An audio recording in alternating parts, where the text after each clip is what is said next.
அனைவருக்கும் கணித வணக்கம். இப்போ பார்க்க போகிற கணக்கு 7ஆம் வகுப்புக்கு உரியது எண்ணியல் முதல் பருவம்.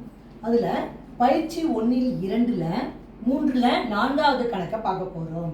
மதிப்பை காண்க அப்படின்னு சொல்லி கொடுத்துருக்காங்க. -200 +100. அப்போ இது என்னது? முழுக்களின் கழித்தல். இதனுடைய மதிப்பை கண்டுபிடிக்க சொல்லி கொடுத்துருக்காங்க.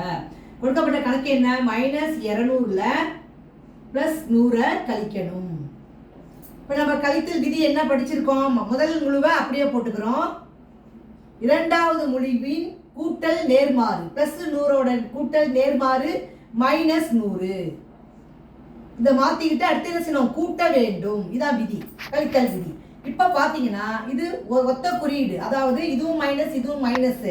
அப்போ குறைமுழுவும் குறைமுழுவும் கூட்டி குறைமுழுக்குரிய குறியீடை இட வேண்டும். -200 -100 கூட்டினால் -300. என்ன செஞ்சிருக்கோம்? இரண்டாவது முழுவை கூட்டல் நேர்மாறை போட்டு கூட்ட வேண்டும்.